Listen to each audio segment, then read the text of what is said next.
ಒಬ್ಬ ನೀತಿಯ ಮನುಷ್ಯ ಅಂತ ನಮ್ಮೆಲ್ಲರಿಗೂ ಗೊತ್ತು. ಆದರೆ ದ್ರೌಪದಿಯ ವಸ್ತ್ರಾಪರಣ ಮಾಡುವಾಗ ಸುಮ್ಮನೆ ಹಾಕಿದ್ದ.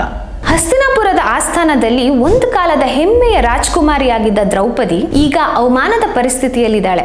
ದುಶ್ಯಾಸನನು ಅವಳನ್ನು ವಸ್ತ್ರಾಪರಣ ಮಾಡಲು ಪ್ರಯತ್ನಿಸಿದಾಗ ದ್ರೌಪದಿಯ ಕಣ್ಣುಗಳು ಆಸ್ಥಾನದ ಎಲ್ಲೆಡೆ ಹರಡಿತು.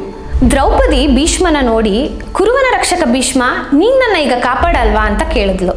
ಹಾಗೆ ದ್ರೋಣಾಚಾರ್ಯರ ಕಡೆ ನೋಡಿ, ರಾಜಕುಮಾರರ ಗುರು, ಈಗ ನಿನ್ನ ಕರ್ತವ್ಯ ಏನಾಯ್ತು ಅಂತ ಕೇಳ್ತಾಳೆ.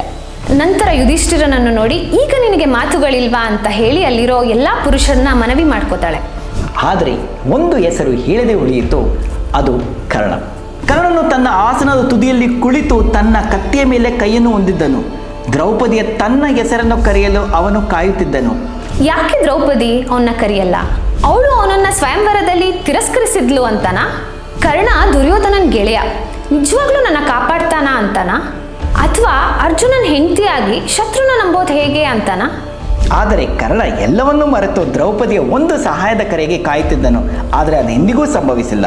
ದ್ರೌಪದಿಯ ಆಲೋಚನೆ ಸರಿನಾ ಅಥವಾ ಕರ್ಣ ಸಹಾಯದ ಕರೆಗೆ ಕಾದಿದ್ದು ಸರಿನಾ?